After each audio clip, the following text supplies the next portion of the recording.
1974. The month is March. In the parched spring of China's Shaanxi province, the shadow of Mao Zedong's Cultural Revolution still lingers, teaching a generation to view the past with suspicion. A group of 6 farmers, the Yang brothers, break the dry earth. They are not digging for history, they are digging for water. Their village is desperate, caught in the grip of a crippling drought. Several meters down, their tools strike something hard. It is not rock. They begin to dig by hand. And from the dry, low-S soil, a face stares back. A life-sized head of a warrior, sculpted from clay and fired in a kiln. A moustache etched above its lip, its eye sockets hauntingly empty. The farmers are terrified. In this era, to unearth a relic of the feudal past is not a stroke of luck. It is a liability, a bad omen, an invitation for the wrath of the authorities. They call it a demon. They are afraid. But one of them, young Jafar, knows it must be reported. He loads the fragments onto a wooden cart and makes his way to the local museum. He does not know what he has set in motion. He cannot fathom that this single fragment of baked earth is a thread that, once pulled, will unravel the most ambitious, most enigmatic tomb ever conceived. They had not found a single warrior. They were standing on the precipice of an underworld, home to a silent, subterranean army of 8,000 soldiers who had kept their vigil for 2,200 years. This is the Terracotta army, and it guards secrets that shatter our perception of the ancient world, secrets that modern science to this day struggles to explain. This is not merely a story of statues. It is an investigation into a technological anomaly frozen in time. To understand the creation, we must first understand the creator. His name was Ying Zheng. History would know him as Qin Shi Huang, the first emperor. The man who, in 221 BC, with a will of iron and through rivers of blood, forged 7 warring states into a single nation, China. He standardized currency, weights, measures, the very script of the written word. He initiated the colossal project that would become the Great Wall. He was a visionary, a tyrant, and a man consumed by paranoia. He burned the books and buried the scholars, determined that history itself would begin with his reign. But more than anything, he feared the one thing he could not conquer: death. He was obsessed with immortality. He dispatched fleets in search of a mythical elixir of life, while he himself consumed potions of mercury, a poison that, with cruel irony, was slowly sealing his fate. And so, as he sought a life without end, he built a kingdom for his death. Not a mere tomb, but an entire subterranean city, a palace for the afterlife. The historian Sima Qian, writing a century later, recorded that more than 700,000 souls were conscripted for its construction. 700,000, a population greater than many of the great European capitals of that age. This was not merely construction, it was the forging of a parallel world, an act of defiance against mortality itself, built on a scale that bordered on madness. An undertaking on the scale of the pyramids, yet deliberately hidden from the light of the world. Just under a mile from the emperor's still sealed tomb, they built his eternal army. When archaeologists, led by Zhao Kangmin, the first scholar to grasp the sheer magnitude of the discovery, began their systematic excavations, the world held its breath. This was no mere collection of statues. This was a subterranean garrison. immense, cavernous pits carved into the earth. The first pit held the vanguard, 6,000 soldiers and their horses, a legion of infantry poised for a silent eternity. The second pit contained an elite strike force, cavalry, archers, and war chariots, the swift and lethal instruments of the emperor's power. The third pit was the command center. Here stood the officers, the generals, and the High Command's personal chariot, a silent war council waiting for orders that would never come. The fourth pit was empty, a ghost of what was intended. Construction had ceased, the work abandoned forever. But the scale was only the beginning. The true shock was found in the details. 8,000 warriors, and not a single one, not one, had the same face. This was not the work of a mold. It was a gallery of portraits rendered in clay. Each man possessed his own hairstyle, his own moustache, the unique curve of his ears, the lines etched by life upon his brow. These were not effigies. They were individuals, sculpted by an army of master craftsmen, each artist working to capture a specific human soul. Their very stature remains a subject of debate. The average warrior stood between 180 and 190 centimeters, towering figures, significantly taller than the average man of their time. This was no conscript force. This was a Praetorian Guard, the best of the best, the emperor's chosen elite. Their armor was rendered with breathtaking precision. Hundreds of individual plates laced together with leather straps, every rivet, every knot perfectly in its place. And then the questions began. How was this possible? Analysis of the clay revealed it was sourced locally. But how did they achieve such impossible durability? The firing temperatures had to be extraordinarily high, maintained with a precision that seems almost modern. The true marvel, however, was the logistics. This was an ancient assembly line, a Bronze Age Ford Motor Company. Scientists discovered the maker's marks, stamps from the master artisans. Different workshops specialized in different components. One studio crafted heads, another torsos, a third legs. These parts, weighing hundreds of pounds, were then somehow transported, assembled, bonded together, coated in a protective lacquer, painted in vibrant colors, and finally lowered into their battle formations. It was an industrial process dedicated to the mass production of unique masterpieces. Yet even this was not the central enigma. The ultimate mystery lay clutched in their terracotta hands.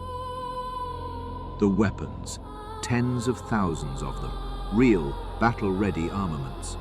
Bronze swords, spearheads, crossbow bolts. When archaeologists unearthed the very first sword, they froze. For 2,200 years, it had rested in damp, aggressive soil. Any known bronze, any copper alloy, should have disintegrated into a fragile green crust of corrosion. It is the immutable law of time and chemistry. But this sword, it gleamed. It was flawless. Its edge was still so sharp that one of the excavators accidentally cut his own hand. It had not merely survived, it had been perfectly preserved. An investigation was launched. Samples were dispatched to the world's leading laboratories. Physicists, chemists, and metallurgists bent over these impossible artifacts, confronted by a technology that should not exist. It leaves us with a question that echoes from the silent ranks of the Clay Legion. We look upon their work, and we see not just the power of an emperor, but the humbling truth that the past can still hold secrets far beyond the comprehension of the present. The initial analysis returned a mundane result. The metal was a standard high-tin bronze, nothing remarkable. So, what was it? What had shielded these weapons from the relentless march of time? The answer would emerge from the cold light of spectral analysis, an answer so astonishing it forced scientists to reread their reports twice, and then a third time. They could not trust their own instruments. The surfaces of the swords, the spearheads, the crossbow bolts were coated in a microscopically thin layer of chromium oxide. It is a technology we know as chrome plating, a process of metal passivation, creating an inert shield that halts oxidation entirely. It is the science that gives our kitchen tools their stainless gleam and our automobiles their brilliant bumpers. But it is a 20th century technology. The first patents for industrial chrome plating were filed in Germany in 1924 and in the United States in the 1950s. It is a complex electrochemical or high-temperature process, demanding a knowledge of metallurgy that should not have existed in the Bronze Age. This was the first anomaly, a technological bombshell. How did they do it? Skeptics emerged almost immediately. The first theory? Mere chance. Perhaps chromium was a random impurity in the local ore. Analysis delivered a swift refutation. The chromium was present only on the surface. It had been deliberately applied. The second theory, a unique lacquer. It was known that Qin artisans coated weapons in a protective lacquer derived from the sap of a local tree, a sap incidentally so caustic it caused severe allergic reactions among the craftsmen. Could this lacquer have contained chromium compounds? Researchers found traces of chromium, but the concentration was negligible, utterly insufficient to form the perfect, uniform and durable anti-corrosion film seen on the weapons. The lacquer offered some protection, but it could not account for the chrome. The final theory centered on the soil itself. Perhaps this unique earth possessed a high chromium content that over 2 millennia had somehow seeped into the bronze? It was an elegant hypothesis until a devastating fact emerged. Lying beside the pristine, chrome-treated weapons were other bronze artifacts, chariot fittings, belt buckles. They were ravaged by green corrosion, nearly consumed by time. The soil was the same for all, yet the protective shield was found only on the weapons. Only one conclusion remained, a conclusion that felt incredible, impossible, but it was the only one the evidence would allow. The treatment was intentional. 2,200 years ago, the alchemists of the first emperor possessed the technology of chrome plating. They had submerged tens of thousands of blades and arrowheads into a chemical bath. What was the formula? At what temperature? We do not know. The secret is lost, buried with the artisans who perfected it. We are left only with the result, an achievement that outpaced our own civilization by 2 full millennia. It stands as a silent testament, a humbling reminder that history is not a straight line of progress, but a landscape of towering peaks and forgotten valleys, where secrets of profound genius can lie dormant, waiting for centuries to be rediscovered. Among the silent ranks, researchers turned their attention to the weapons. Dozens of crossbows, unearthed from the burial pits, were found to be the most technologically advanced of their time. Their trigger mechanisms were not simple levers, but sophisticated devices assembled from multiple precision-cast bronze components. But what truly stunned the engineers was not their complexity, it was their uniformity. The trigger components from one crossbow fit perfectly into any other. These were interchangeable parts, a concept of mass inventing in the 19th century. This was an industrial assembly line, 2 millennia ahead of its time. If a soldier's weapon broke in the heat of battle, there was no need to retreat to an armorer's tent. he could simply take a part from another fallen crossbow and repair his own in a matter of moments. And the arrowheads? They were numbered not in the hundreds, but in the thousands. Each was cast in the shape of a three-sided pyramid, but this was no simple design. Their geometry was calculated with a frightening aerodynamic precision, a form engineered for a single purpose: to pierce armor. This was not a ritual arsenal. This was a genuine high-technology cache of deadly weapons, ready for war. 20th century chemical treatments. 19th century interchangeable parts, all discovered in a tomb sealed in the 2nd century before the Common Era. The picture of the past was becoming stranger with every find. And then they saw the color. For decades, the world had known this as a grey army, the color of terracotta, the color of dust. We believed they were monochrome ghosts, forever locked in the earth tones of their creation. It was a profound mistake. In 1999, as archaeologists excavated another undisturbed fragment, the tunic of a general, they witnessed a miracle. For a few fleeting seconds, before the dry Xian air could touch the surface, they saw it. Vibrant, dazzling color. Pink faces, black hair, crimson shields, green trousers, and brilliant blue ribbons. This was not a somber garrison. It was a vivid, almost carnivalesque imperial guard. But it was a miracle that died before their very eyes. For 2,000 years, the paint, bound with a lacquer mixed from egg white or animal glue, had remained stable in the tomb's humid environment.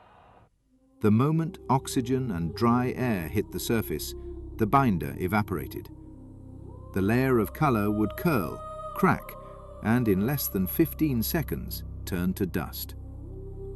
Archaeologists could only watch as history disintegrated in their hands. It was a tragedy that launched a frantic race against time. The world's finest chemists and conservators from China and Germany were summoned. Emergency preservation methods were devised. Now, the instant a colored fragment is unearthed, it is immediately sprayed with a special preservative, polyethylene glycol, then wrapped in plastic film. It is rushed to a laboratory where, over months, the ancient moisture is slowly replaced by the modern polymer. It is a titanic effort. Yet it was this very tragedy that led to the next shocking discovery. As scientists began to analyze the chemical makeup of the pigments, they found the source of their vibrancy. The brilliant red was derived from cinnabar, mercury sulfide. The bright orange from realgar, arsenic sulfide. The silent guardians of the emperor were not only a marvel of production and artistry, they were painted in poison. An army vibrant with life, yet coated in the very elements of death, holding its secrets in a silence that grows deeper and more complex with every truth we unearth. The greens were derived from malachite, the blues from azurite. These were natural pigments, precious and costly, but they were expected. They were of the earth. But then analysis turned to the violet, a deep, regal purple that adorned the robes of officers and the army's most esteemed fixtures. The spectrometers returned a formula: barium copper silicate. In the laboratory, chemists exchanged a look of disbelief. Such a compound does not exist in nature. It is not a mineral. It is a synthetic pigment, conceived of and created by human hands, forged in a reactor. Scientists would name it Han purple. When they attempted to recreate it, they were met with a profound shock. To achieve this color, one must take minerals containing barium, copper, and quartz, grind them into a powder of exacting proportions, and apply heat. But this was no simple fire. The mixture had to be heated to a temperature between 900 and 1,200 degrees Celsius, and that temperature had to be held unwavering. The slightest deviation meant failure. If the heat fell below 900 degrees, the pigment turned blue, a color remarkably similar to Egyptian blue, sparking 1,000 theories. If it rose above 1,000 degrees, the entire mixture would melt into a black, useless, glassy slag. Consider the implications. 2,200 years ago, to mass-produce this pigment for thousands of statues, the alchemists of the Qin dynasty required furnaces. Furnaces capable not merely of reaching 1,000 degrees, but of maintaining that temperature with astonishing precision. This is a level of pyrotechnology Europe would only master during the Industrial Revolution for the production of steel. This was not paint. This was high chemistry. This was materials engineering. Stranger still, this pigment, Han purple, was chemically unique. It bore no relation to Egyptian blue. The Chinese had invented it independently, from nothing. So we are left with a series of impossibilities. Chromium plating technology from the 20th century, mass production with interchangeable parts from the 19th century, and a technology for chemical pigment synthesis from the 18th century, all discovered in a single tomb sealed in the 2nd century BC. This shattered the established timeline of technological progress. But another, more profound question remained, one of art. These faces, these realistic, living portraits. The problem was not their existence, but their sudden, inexplicable appearance. Before this moment, China possessed no tradition of realistic sculpture. The art of the preceding Shang and Zhou dynasties was a symbolic tapestry, intricate but stylized. Bronze ritual vessels covered in abstract patterns and masks. Jade discs carved with otherworldly forms. The goal was never to capture the likeness of a real human being. And then an explosion. An army of 8,000 hyper-realistic, anatomically perfect individual portrait sculptures. How does an entire nation of artists, in the space of a single generation, learn to see the world in a completely new way? How do they master a form for which there is no precedent, no history, no foundation? The Earth gave up the warriors, but it has yet to give up that secret. Over the 30 to 40 years it took to construct this silent kingdom, an entire civilization mastered a completely new, utterly alien artistic language.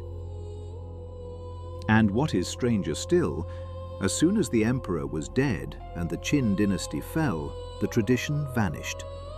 The art of the subsequent Han dynasty reverted, returning to the stylized forms of the past. It was a flash of brilliance, a singular, breathtaking moment with no precedent and no successor in the long arc of Chinese art. Where did it come from? This question has given rise to one of the most audacious, most contested theories in modern archaeology. A theory that, if proven true, would not merely add a chapter to our history, it would rewrite the story of global civilization itself. Proposed by Dr. Lucas Nickel, a professor of Asian art from Vienna, and supported by Chinese archaeologists, including Dr. Li Xiuzhen, the theory is devastatingly simple. They did not learn this on their own, they were taught. But by whom? In the 3rd century before the Common Era, who in the known world possessed absolute mastery of realistic sculpture?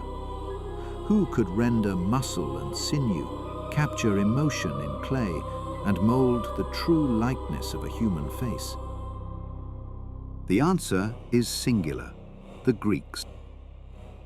This was the Hellenistic age. The empire of Alexander the Great, dead for only a century, had stretched to the very borders of India. Greek artists, Greek statues, the Greek aesthetic, all were seeping deep into the heart of Asia. We know of Greco-Bactrian art. We know of statues of the Buddha that suddenly acquired Greek facial features and flowing togas. Nickel proposes that Greek masters, or perhaps their apprentices, traveled even further, that they reached China a full century before Marco Polo, 100 years before the formal opening of the Great Silk Road, that the paranoid Emperor Qin, obsessed with acquiring the best the world had to offer, hired these exotic Western artisans to train his own craftsmen. Substantial is compelling. First, within the very same pits that house the warriors, archaeologists unearthed statues of acrobats, strongmen, and court entertainers. And they are different. They are sculpted in an even more dynamic, more fluid, recognizably Greek style. Their musculature, their twisting poses, it is pure Hellenism, a stark contrast to the formal stillness of the soldiers. Second, there is the evidence of genetics. DNA analysis from ancient burial sites in the Xinjiang province, far to the west, on the very path to the Qin Empire, has revealed the presence of European genes.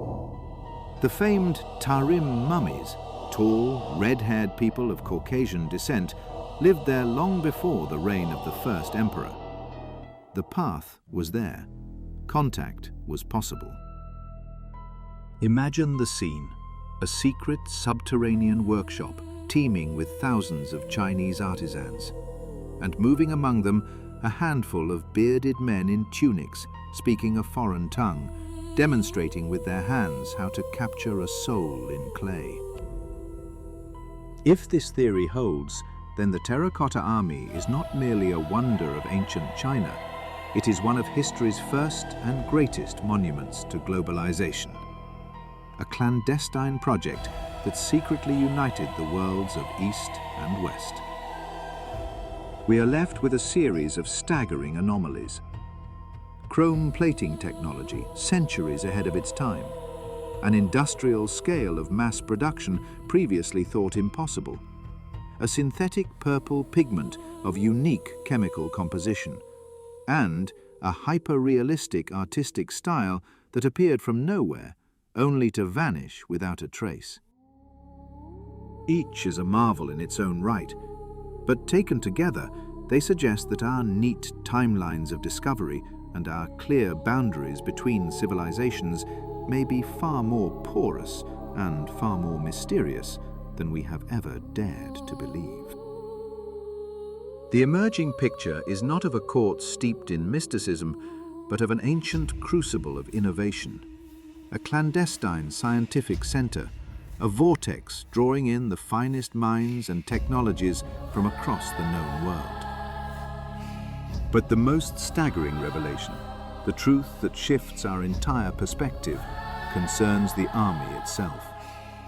These 8,000 silent soldiers, the war chariots, these technological marvels of their age, they are merely the honor guard, an outer perimeter. They are not the treasure, they are only its protectors. The true prize, the heart of this entire complex, the tomb of the first emperor Qin Shi Huang, remains inviolate, sealed, whole. It lies beneath a 76-meter-high man-made mountain, 1.5 kilometers from its clay guardians, and no one on earth dares to open it. The question is, why? We possess the tools, ground-penetrating radar, advanced drilling technologies. We could peer inside. But the Chinese government has imposed a strict, unwavering moratorium. There are two reasons. The first is the fear of annihilation. We have witnessed what happens when this world touches ours. The vibrant paint that once adorned the warriors vanished in 15 seconds of exposure. What fate would await ancient silks, manuscripts on bamboo, wooden chariots, and perhaps the emperor's own body, when oxygen, light, and bacteria rush in for the first time in 2,200 years.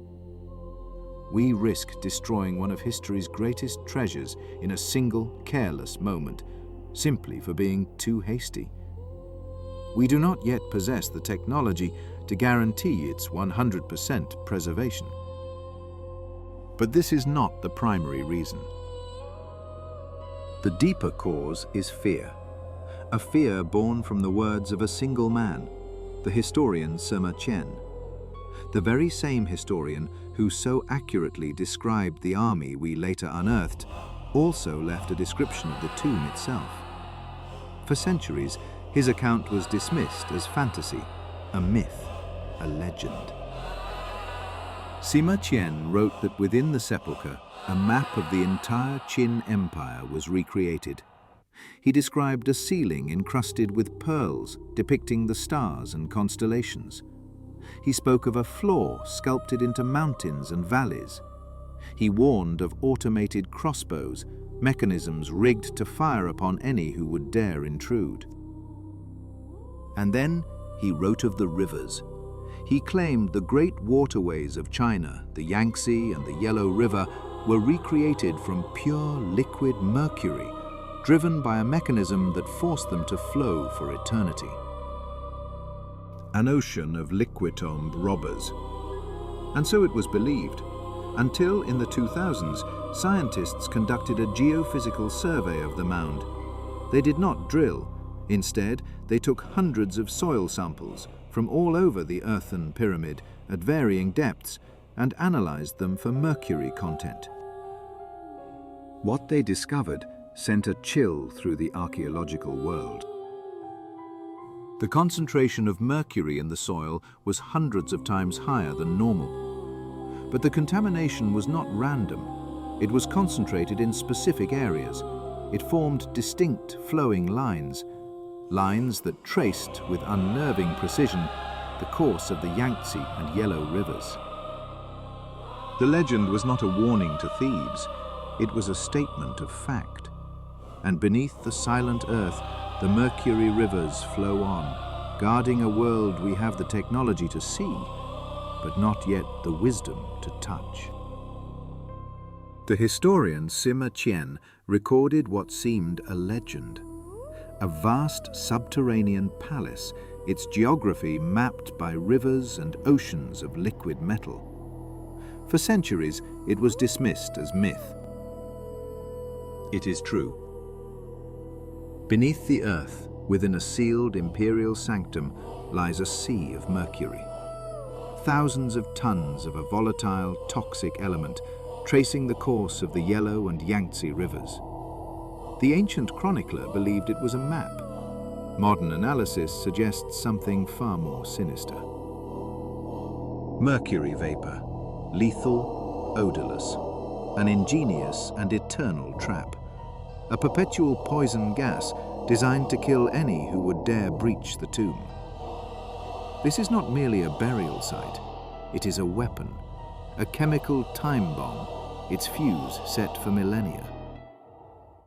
And so we stand at the threshold of an impossible mystery. Outside, an army of clay armed with technologies that defy their own era. Inside, a sealed palace guarded by rivers of liquid death. We have connected the disparate points of data, and the image that emerges is staggering. An emperor who waged war not only on his rivals, but on mortality itself, on time itself. He surrounded himself not with mere soldiers, but with masters of forgotten sciences, alchemists who knew the secret of chromium plating, protecting weapons from decay for over 2,000 years. Chemists who could synthesize vibrant pigments at temperatures of 1,000 degrees. Engineers who had perfected modular design and mass production. And perhaps even artisans from the other side of the known world. Where did this knowledge originate? Was it the result of contact with a more advanced culture? Or was it the apex of a lost branch of Chinese science, a technological peak that was deliberately erased from history. An all-consuming project against oblivion, which drank the resources of an entire empire, only to be buried and forgotten upon its master's death. The shock of the Terracotta army is not a single artifact. It is their very existence. They are a violation of the accepted laws of history. They should not be. And they are only the tip of an iceberg whose poisonous heart still beats, silent and patient, deep underground. The army keeps its vigil. It guards the secrets of its emperor. And the ultimate question remains unanswered. We can see what they accomplished. We still cannot comprehend how. And one is left to wonder what else, what far more incredible truths await in the darkness beyond the Mercury rivers.